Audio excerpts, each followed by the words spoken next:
தேவனுடைய மகா பரிசுத்த நாமத்திற்கு மகிமை உண்டாகட்டும்.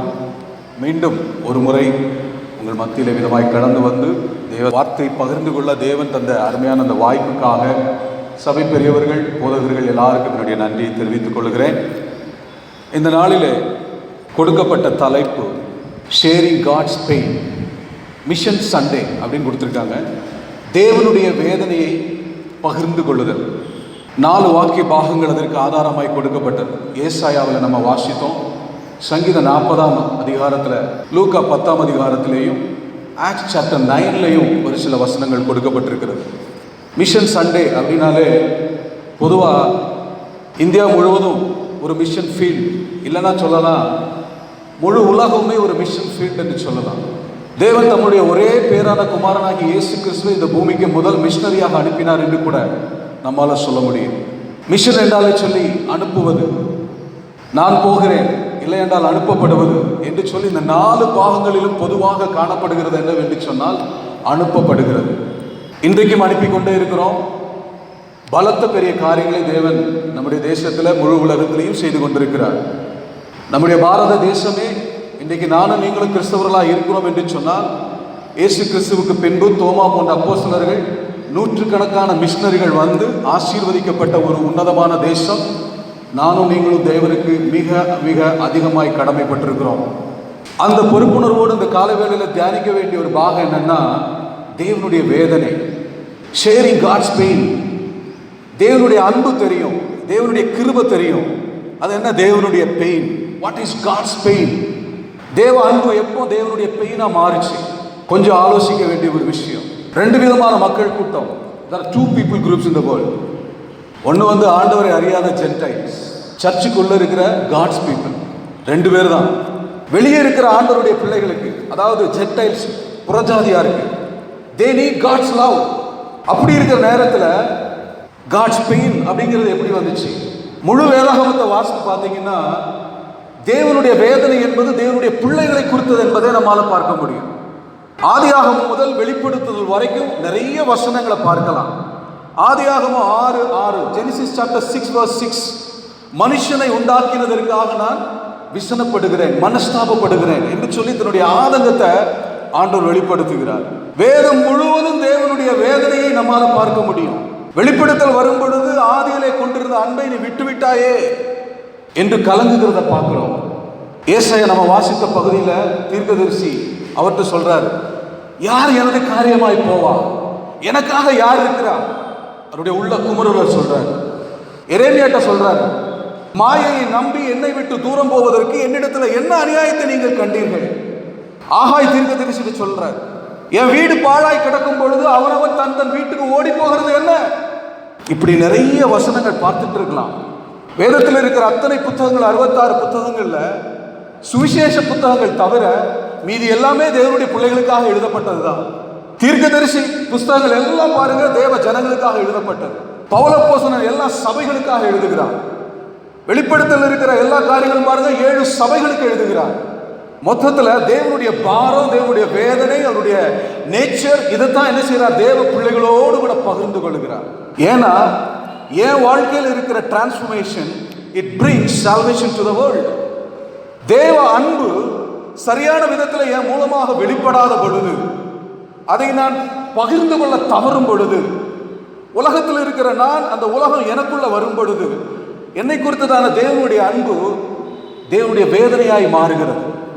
என் பொறுப்பை நான் தட்டி கழிக்கும் பொழுது, என் பொறுப்பை உணர்ந்து நான் செயல்படாத பொழுது, தேவன் என்னை குறித்து வேதனைப்படுகிறார். நான் எங்க இருந்தேன்? இதுக்கு முன்னாடி ஒரு ஜென்டைலா தான் இருந்தேன், வெளியில இருந்தேன். தேவனுடைய மகா பெரிய அன்பு, கல்வாரி சிலுவையில் அவர் காண்பித்த உன்னதமான அந்த தியாகம் என்னை இந்த இடத்துல உட்கார வைத்திருக்கிறது. நம்ம எல்லாம் சாதாரணமாக உள்ள வந்து உட்கார்ந்த மாதிரி உட்கார்ந்து இருக்கிறோம்.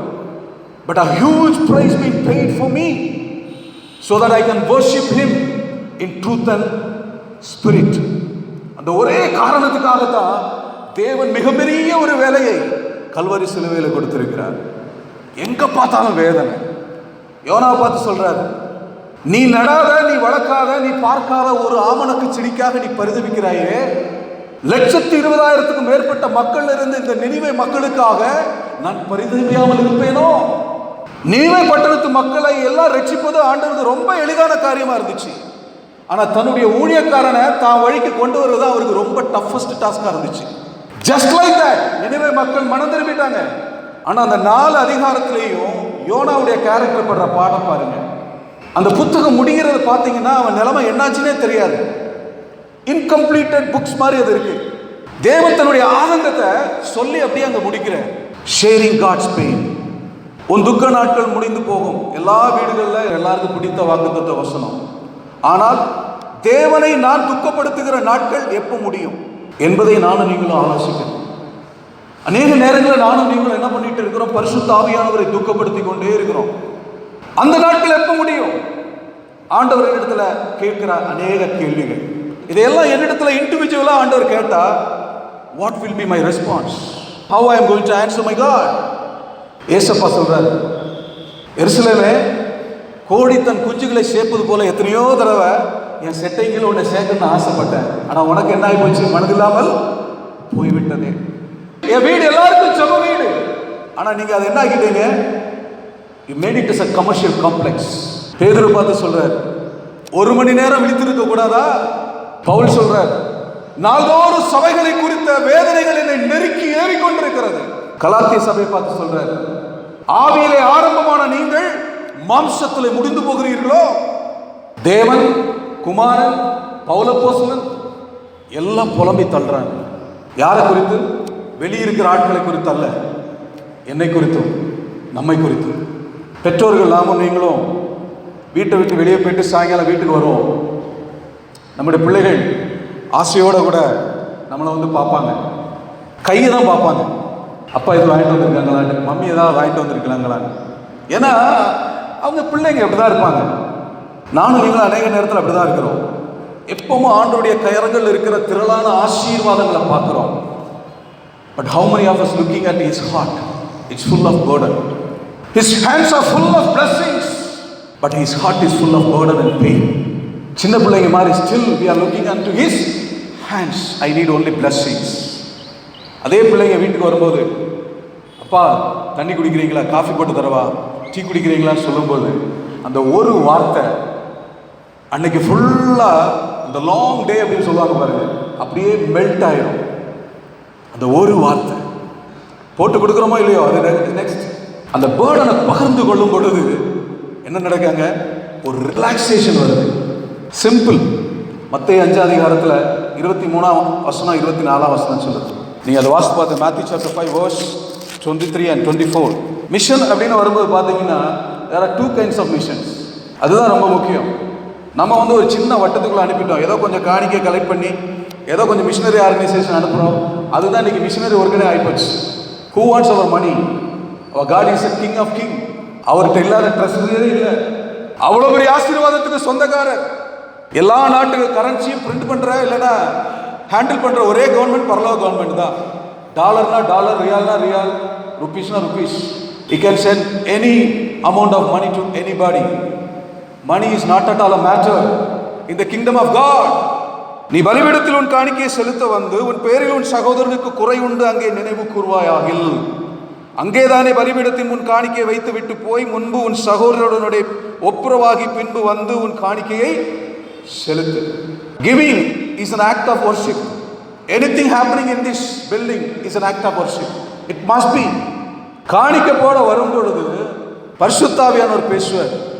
அது ஆவியானவரோட அந்த நம்முடைய ஸ்பிரிட் டியூனா இருந்துச்சுன்னா நம்முடைய மனசுல பேசுவார். ஒரு சகோதரனோடு போய் நீ என்ன செய்? ஒப்புரவாக.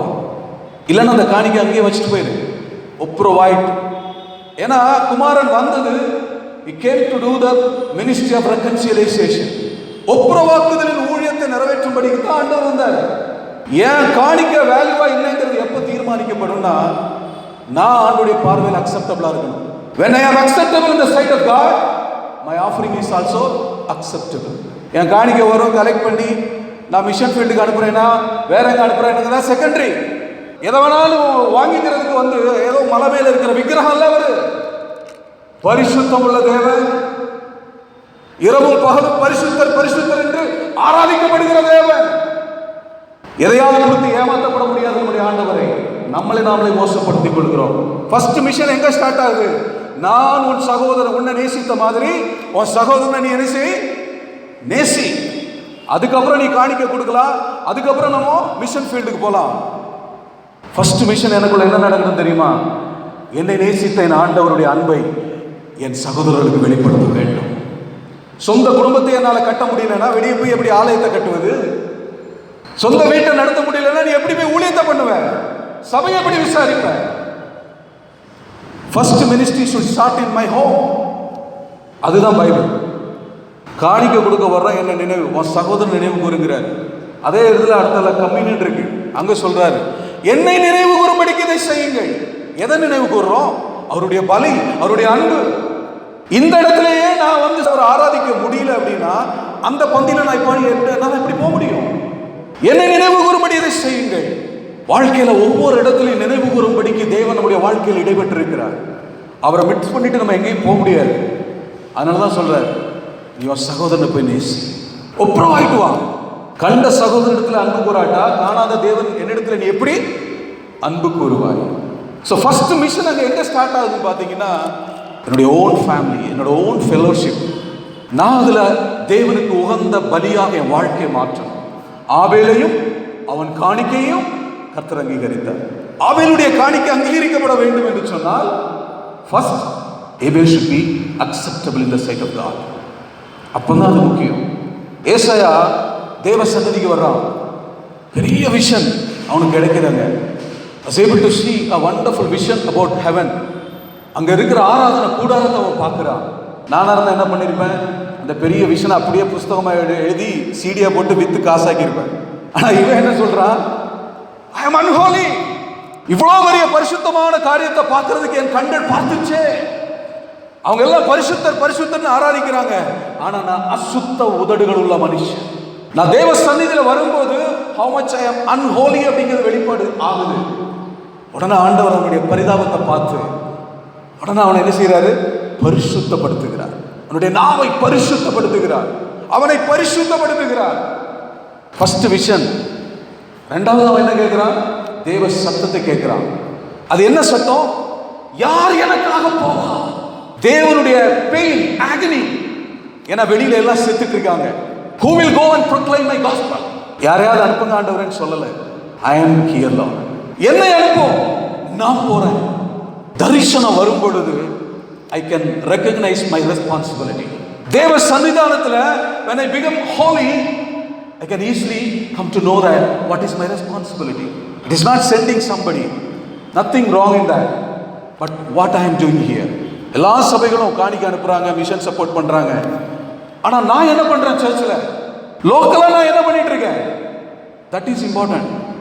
இங்கே நான் பண்ணணும். போக முடியாத இடத்துக்கு யாரையாவது அனுப்பணும். ஆண்டவர் யாரை அனுப்பும்படிக்கு சித்தம் கொண்டாரோ அவங்கள அனுப்பணும். தேவனுடைய மகா பெரிய பாரத்தை உணர்ந்த உடனே தான் சங்கீதம் 40 குமாரன் சொல்றாரு, புஸ்தக சுருளில் என்னை குறித்து என்ன பண்ணப்பட்டிருக்கு? எழுதப்பட்டிருக்கு. காணிக்க நமக்கு தேவையில்லை, பலியை அல்ல, என்னையே நான் தர்றேன் ஆண்டவரே. That is the best offering, giving my self to you. அந்த பெஸ்ட் ஆஃபரிங் அவர் கொடுக்கிறார். புஸ்தக சுருளில் என்னை குறித்து உங்களை குறித்து எழுதப்பட்டிருக்குது எப்போ தெரியும்? நான் ஆண்டுடைய பிரசன்னஸ்ல வாழும் பொழுது, அவருடைய வார்த்தையை நான் கேட்கும் பொழுது, அவரை நான் காணும் பொழுது எனக்குள்ள இருக்கிற அந்த மாதிரியான காரியங்கள் எல்லாம் வெளிப்படும். ஆண்டவருக்கு பிரியமில்லாத காரியங்கள் வெளிப்படும் பொழுது, ஆண்டவரே உம்மை துதிக்க நான் பாத்திரம் இல்லாதவன், என்னை நீ பரிசுத்தப்படுத்தும் என்று ஆண்டவர் நம்மளை பரிசுத்தப்படுத்துகிறார். Immediately I can know what is my responsibility. 4-5 வருடங்களுக்கு முன்பாடி தேவ சமூகத்தில் முழங்கால் படிட்டு ஒரே ஒரு வார்த்தை சொன்ன, ஆண்டவரே நீ துதிக்கு பாத்திர. உடனே ஆவியானவர் மனசுல இருந்து சொல்றாரு, நீ துதிக்க பாத்திரமா இருக்கியா அப்படின்னு கேட்கிறேன். நான் பாத்திரர் தான், ஆனா நீ பாத்திரமா இருக்கியா? முடிஞ்சது 1 hour பிரேயர் அங்கேயே. How I can move forward? அந்த வார்த்தையை கேட்டதுக்கு அப்புறம் என்னால எப்படி ஃபர்தரா ஜெபம் பண்ண முடியும்? தகன பலியை போல அர்ப்பணிக்கிற ஒரு ஜெபத்தை, ஒரு அர்ப்பணிப்பை தேவன மட்டத்தில் என்ன செய்யறாரு? எதிர்பார்க்கிறார். ஆக்ஸ் 9ஆம் அதிகாரத்தை நீங்க வந்தீங்கன்னா அங்கேயே நிறைய காரியங்கள் நம்ம பார்க்கலாம். சவுலை தேவன் எவ்விதமாய் சந்தித்தார். அங்கேயும் அவனுக்கு ஒரு என்கவுண்டர் தான் நடக்குது. எப்படி ஏசாயாவுக்கு என்கவுண்டர் நடந்துச்சோ அதே மாதிரி அவனுக்கு அங்கே அதான் நடக்குது. சுத்திகரிக்கப்படுறான், ஒரே அர்ப்பணிக்கிறான். ஆண்டவரே நான் என்ன செய்கிறேன்? சித்தமா இருக்கிறேன். ஆனா அதே அனனியா தீர்க்க தரிசித்த ஆண்டவர் சொல்றார், நீ போய் அவனை பாரு, அவன் இப்போ ஜெபம் பண்ணிட்டு இருக்கான், உன்ன மாதிரி ஒரு ஆள் வருவார், அவனுடைய கண்கள் திறக்கப்படும் அப்படிங்கிறது ஒரு தரிசனம் கூட அவனுக்கு இருக்கு.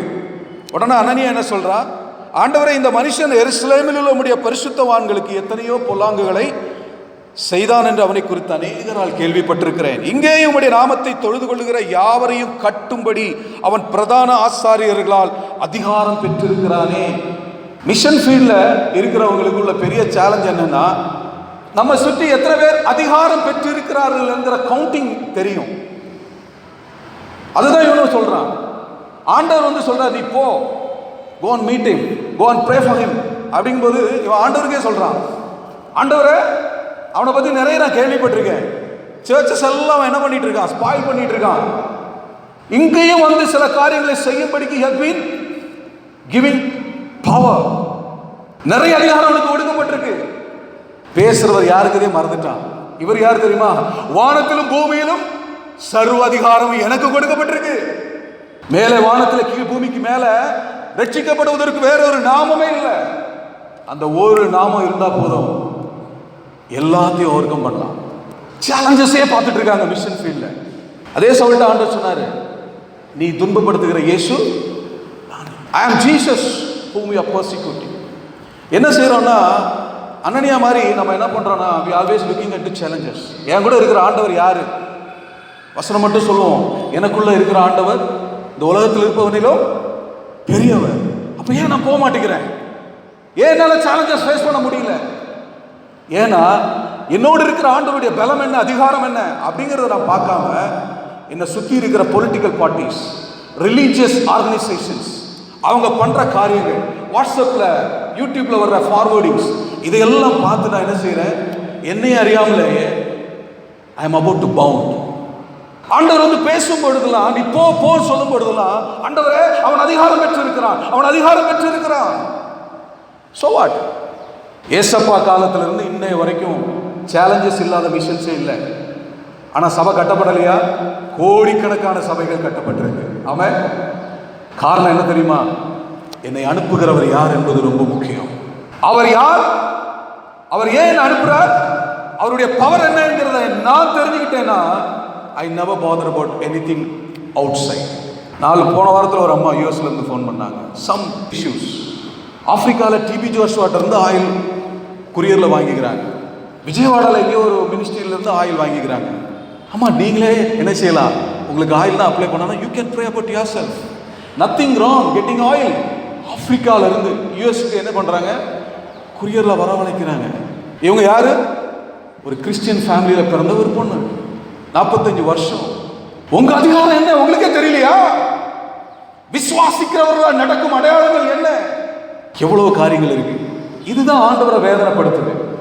சேலஞ்சஸை பேசிட்டு என்னால முடியாது அப்படின்னு சொல்லி ஒரு சின்ன கம்ஃபர்ட் சோனுக்குள்ள நாம என்ன செஞ்சுக்கிட்டு இருக்கோம், அடக்கி வைத்து கொண்டிருக்கிறோம். கேரளால வந்து யானைகள் ரொம்ப ஃபேமஸ். எங்க பார்த்தாலும் யானைகளை வந்து நிறைய வேலைக்காக யூஸ் பண்ணுவாங்க. ஒரு ஃபாரினர் வந்தான், ஒரு பெரிய கொம்பன் யானையை என்ன செஞ்சிருக்காங்க, ஒரு கோகனட் ட்ரீல அப்படியே கட்டி போட்டிருக்காங்க. அந்த காலில் ஒரு பெரிய செயின், இந்த கை சைஸுக்கு ஒரு செயின் வச்சு கட்டி போட்டிருக்காங்க. அந்த ஃபாரினர் வந்து அந்த யானை பாகன்ட்ட கேட்குறான், இந்த செயினை இதை அத்துட்டு போகாதா? ரொம்ப ஈஸி தானே இது, தேவைப்பட்ட அந்த கோகனட் ட்ரீயை அப்ரூவ் பண்ணிடும், அந்த அளவுக்கு அதுக்கு பலன் இருக்கு. அப்போ அந்த பாகன் சிரிச்சுக்கிட்டே சொல்லுவானா, இந்த யானை ஏன்ட்ட வரும்போது சின்ன குட்டி, அப்பவும் அதே சங்கிலியால தான் அதை நான் கட்டி போட்டிருந்தேன், சேம் செயின். அப்போ அதுக்கு அந்த அளவுக்கு என்ன இல்லை, நோ ஸ்ட்ரென்த். அது ரொம்ப அங்கேருந்து வெளியே போய் விளையாடணும், இல்லைன்னா இஷ்டத்துக்கு போகணும்லாம் நிறைய ஆசைப்பட்டுச்சு. so many times it tried, but என்ன செய்ய முடியல, அதால can't break the chain. அப்படியே வளர்ந்து வளர்ந்து வளர்ந்து என்ன ஆகி போச்சுன்னா, it mindset became I cannot break this chain. ஆக்சுவலா என்ன, இப்போ ஈஸியா அந்த செயின் என்ன செஞ்சிடலாம், உடைச்சிடலாம். ஆனா அந்த வளர்ந்த விதம் என்ன ஆகி போச்சு, ஒரு பெரிய mind set, I can't break this chain அப்படின்னு ஆனதுனால அது யானைப்பாகனுக்கு ஒரு பிளஸ் பாயிண்ட் ஆகி போச்சு. அதனால அவன் பயப்படவே மாட்டான், கவலைப்படவே மாட்டான். யானை பலம் தனக்கு என்னென்ன செய்யல தெரியல. அதே நேரத்தில் தான் அதே மாதிரி தான் தேவனுடைய பிள்ளைகளாகி நானும் நீங்களும் நம்ம பலம் என்ன, என்னோடு இருக்கிற ஆண்டவருடைய பலம் என்ன, எதுவுமே தெரியாம அனுப்புங்க அனுப்புங்கன்னு சொல்லி என்ன பண்ணிட்டே இருக்கிறோம், எதையாவது ஒன்று அனுப்பி கொண்டிருக்கிறோம். But what is my role in the mission? அது இம்பார்ட்டன்ட். அதுதான் ஆண்டவர் என்ன செய்கிறாரு, ரொம்ப சிம்பிள். நான் நேசிக்கிற மாதிரி நீ எல்லாரும் என்ன செய், நேசி. அதை செய்யணும். அதுக்கு நான் என்ன பண்ணணும்? Self denial is directly proportional to loving every brother. எந்த அளவுக்கு நான் செல்ஃப் டினையல், தன்னைத்தான் வெறுத்து என்று சொல்லி அனுதினமும் சிலுவை எடுத்துக்கிட்டு, ஏதோ வருஷத்துக்கு ஒரு நாள் மிஷன் சண்டே, மாசத்துக்கு ஒரு நாள் இல்லை, every day must be mission day. ஏன்னா அறுப்பு மிகுதி, வேலையாட்களோ கொஞ்சம். வேலையாட்கள் கொஞ்சமா இருக்காங்களா, அதனால அனுப்பும்படிக்கு நீங்க என்ன செய்யுங்க, உங்க எஜமான்ட்ட நீங்க வேண்டிக்கோங்க. You pray so that God can send his servants. Actually harvest plenty அப்படினா laborers also must be plenty. நீங்க ஜட்ஜஸ்க்கு வரும்போது 7th chapterல 2nd and 4th கிடியனை பார்த்து சொல்றாரு, டேய் ஓன்ட்ட இருக்கிற ஆட்கள் ரொம்ப அதிகம்டா. அதே நீங்க சொல்றாரு, என்ன சொல்றாரு, கொஞ்சமா இருக்கு அப்படிங்கிறாரு. அங்க 32,000 இருக்கும். ரெக்ரூட்மெண்ட் ப்ராசஸ்ல ஃபர்ஸ்ட் லெவல்ல 22,000 அவுட், நெக்ஸ்ட் 10,000 அவுட், 300. நிறைய பேர் வேணும் தானே ஆண்டவர் எதிர்பார்க்கிறாருன்னா இல்ல. வசனம் சொல்லுது, திறப்பிலே நிற்கவும் சுவரை அடைக்கவும் தக்கதாக ஒருவனை தேடினேன். நிறைய கூட்டம் எனக்கு அவசியம் இல்லை, பட் என்னை ஃபாலோ பண்றவன், எனக்காக போறவன் என்னுடைய சீஷனா இருக்கணும். அது முக்கியம். சுவரையும் அடைக்கத்தக்கதாக. சுவரை அடைக்க முடியுமா? என்ன ஃபாலோ பண்ணுவானா? எல்லாத்தையும் விட்டுட்டு வருவானா? அந்த மாதிரி ஆட்கள் தான் எனக்கு வேணும். 130 கோடி பேர் இருக்கும். ஒலிம்பிக் லிஸ்ட்ல என்னால் வரவே முடியல. உள்ள வரதுக்கு நான் பெரிய போராடிட்டு இருக்கேன். இருந்து என்ன பிரயோஜனம்? நம்ம எல்லாம் பக்தர்கள் மாதிரி இருந்து பிரயோஜனம் இல்லை. God wants disciples. பக்தர்கள் எல்லாம் ரிலீஜியஸ். ஒருவனை தேடுறாரு ஆண்டவர். அன்னையிலிருந்து இன்னை வரைக்கும் பைபிளை எடுத்து பாருங்க. ஒரு தலைமுறையில் நோவா, ஒரு தலைமுறையில் ஆபிரகாம், இன்னொரு தலைமுறையில் ஈசாக்கு, யாக்கோப் அப்படின்னு சொல்லி அப்படியே வந்துட்டு இருக்கு. ஒருத்தனை தான் தேடிட்டே இருந்தார். ஏன் தெரியுமா? ஒரு நேஷன், இஸ்ரேல்ங்கிற ஒரு நேஷன் இருந்துச்சு. ஆனா இன்னைக்கு அப்படி இல்லை. இயேசு கிறிஸ்துவோட வந்த உடனே எல்லா நேஷனும் அவருக்கு வேணும்னு ஆயிப்போச்சு. அப்படின்னா எல்லா தேசங்களிலும் ஒருவனை ஆண்டவர் ஒவ்வொரு தலைமுறையிலும் என்ன பண்ணிட்டு இருக்கிறாரு, தேடிட்டு இருக்கிறாரு. இன்னைக்கு இந்த காலை வேளையில் அந்த ஒருவன் நான் இருக்க நான் விரும்புகிறேன் ஆண்டவரே சொல்லி அர்ப்பணிக்க நம்ம எத்தனை பேர் ரெடியா இருக்கிறோம்? அந்த ஒருவனுடைய குவாலிட்டிஸ் என்ன? That is important. அவனை தான் அனுப்பும்படிக்கு நீ வேண்டிக் கொள்ளு அப்படிங்கிறார் ஆண்டவர். அந்த மாதிரியான குவாலிஃபிகேஷன் வேணும்னு ஆண்டவர் எதிர்பார்க்கிறார். 99 ஆடு உள்ள இருக்கு, ஒரு ஆடு செதறி போச்சு. இன்னைக்கு இருக்கிற சர்ச் ஆட்டிடியூட் என்ன தெரியுமா? 99 இருக்குல்ல, ஒன்று தானே போனா போயிட்டு போகுது. Plenty, harvest is plenty, laborers also plenty அப்படிங்கிற ஆட்டிடியூட் கர்த்தருக்கு இல்ல. ஹார்வெஸ்ட் plenty தான், but I need only one. அந்த ஒன் எப்படி இருக்கணும்னா, 99 ஆடு என்கிட்ட இருந்தாலும் அந்த ஒரு ஆடு கூட எனக்கு ரொம்ப முக்கியம் சொல்லி தேடி தேடி தேடி தேடி அவனுக்காக கர்ப்ப வேதனைப்படுகிற ஒரு ஹார்ட் உடையவனா அவன் இருக்கணும் அப்படின்னு ஆண்டவர் எதிர்பார்க்கிறார். இன்னைக்கு செதறி போன ஆடை பத்தி கவலைப்படுற ஆளுகளே இல்லை. இந்த 99 பார்த்துட்டு இருக்கிறதே இன்னைக்கு பெரிய மிஷன் ஆகி போச்சு, ஊழியம் ஆகி போச்சு. ஆண்டவருக்கு தெரியும் தன் பிள்ளைகளை பத்தி. நினைவே மக்கள் அவருக்கு பெரிய பேர்டனாவே இல்லை, வேதனைப்பட்டார். ஆனா ரொம்ப டைம் எங்க ஸ்பெண்ட் பண்றான்னு பார்த்தா யோனாத்தை தான் ரொம்ப ஸ்பெண்ட் பண்றாரு.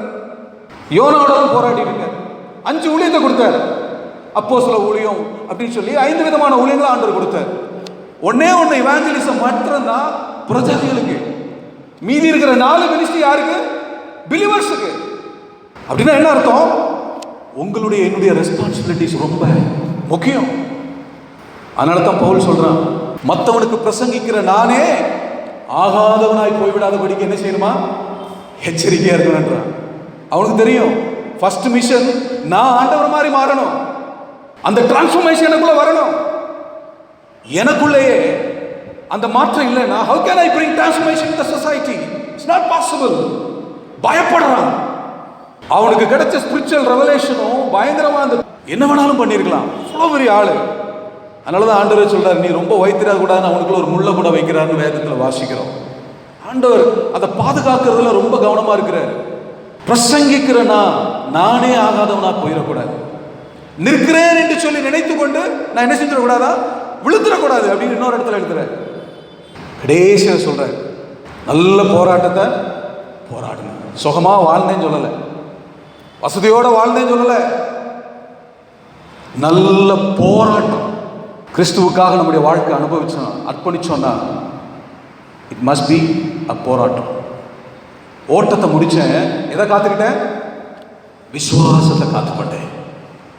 விசுவாசத்தை காத்துக்கொண்டேன். அதுதான் அர்ப்பணிப்பு. ஆண்டவருக்கு இதே மாதிரி ஒரு ஆட்டை தேடி ஓடுகிற இருதயம் கொண்ட மக்கள் தேவை. காசு பணம் அதெல்லாம் ரெண்டாவது, அதெல்லாம் மேட்ரே இல்லை. உண்மைக்கு சொல்றேன், என் அனுபவத்தில் சொல்றேன். நம்முடைய ஆண்டவருக்கு ஒரு பேரே உண்டு, இஸ் அ ப்ரொவைடர். ஆனா எனக்கு ஆண்டவருடைய இருதயம் இருக்கா? அந்த இருதயத்தில் இருக்கிற வழியை நான் ஷேர் பண்ணிக்கிறேனா? அந்த அளவுக்கு என் வாழ்க்கை உயர்ந்திருக்கா? என் ஸ்டேட்டஸ் உயர்ந்திருக்கு, உலக பிரகாரமா எல்லாம் உயர்ந்திருக்கு. ஆனா ஆவிக்குரிய வாழ்க்கை, தேவன் தேடுகிற அந்த ஒரு மனிதனா நான் நிக்கிறேனா என்பது முக்கியம். மிஷன்னால என்ன தெரியுமா? Leaving and loving. Simple. Without leave you can't love anything. பிதாவுடைய வலது பாரசத்தில் இருப்பதை கொள்ளையாடின பொருளாக எண்ணாமல் என்ன செஞ்சார்? எல்லாத்தையும் விட்டுட்டு he came down. உங்களை மனுஷனை பிடிக்கிறவனா மாத்திரேன். உடனே வலைகளை எல்லாம் விட்டு விட்டு பேதுரு என்ன செஞ்சானா? பின் சென்றான். லிவிங் எதுக்கு? To love. இந்த ரெண்டுக்கு இடையில நிறைய போராட்டம் இருக்கு, நிறைய சாக்ரிஃபைஸ் இருக்கு, டிஸ்கம்ஃபோர்ட் சோன்ஸ் இருக்கு. ஏசப்பா ஒரு நாள் கூட உள்ள உருவான நாள்ல இருந்து மரித்து மேலே ஏறி போற வரைக்கும் பாடுகள் பாடுகள் பாடுகள். மேரி ஹஸ்பண்டா நியமிக்கப்பட்டவங்க கூட என்ன பண்ணிட்டா? அப்படி first about to reject. 80 miles travel பண்ண வேண்டிய நிலைமை, எங்கேயோ போய் டெலிவரி நடக்க வேண்டிய ஒரு நிலைமை, பிறந்ததுக்கு அப்புறமும் இயேசு யார் என்று சொல்லி கொல்வதற்கு ஏரோது பண்ற காரியங்கள், இதெல்லாம் அவருக்கு ஏன் வந்துச்சு?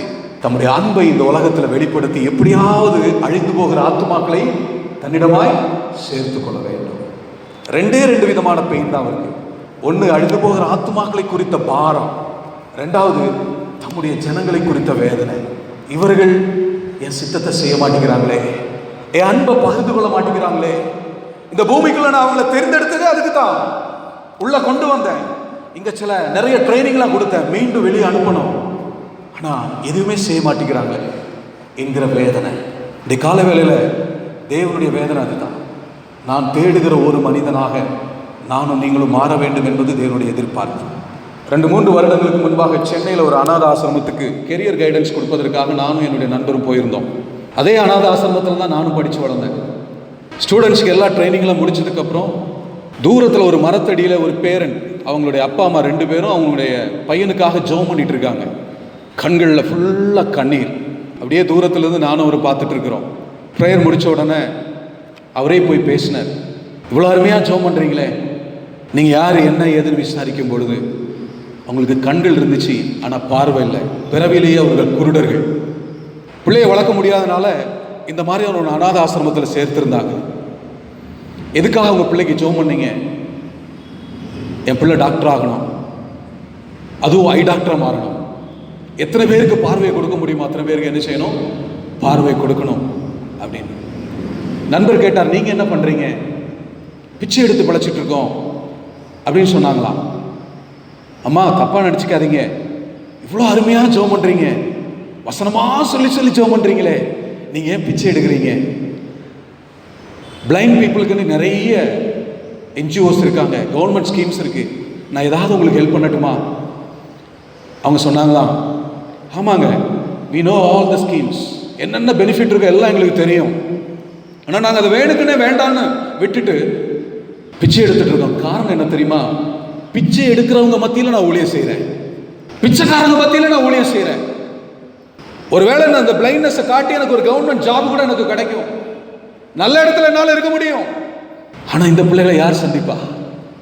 அதனால பிச்சைக்காரங்களோட கூட போய் அந்த ரோடுகளில் படுத்துக்கிறது, அவங்க இருக்கிற கேம்பில் அவங்களோட போய் இருந்துக்கிறது, புருஷனும் மனைவியுமா சேர்ந்து கண்ணு கூட தெரியாது ஒருத்தர் ஒருத்தர் கரங்களை பிடித்து கொண்டு பகலெல்லாம் எங்கேயாவது போய் சுவிசேஷ பாடல்கள் பாடுறது, மற்ற நேரங்கள் அவங்களோட கூட சேர்ந்து ஐக்கியமாகி தேவனுடைய அன்பை அவங்களுக்கு என்ன செய்கிறாங்களா?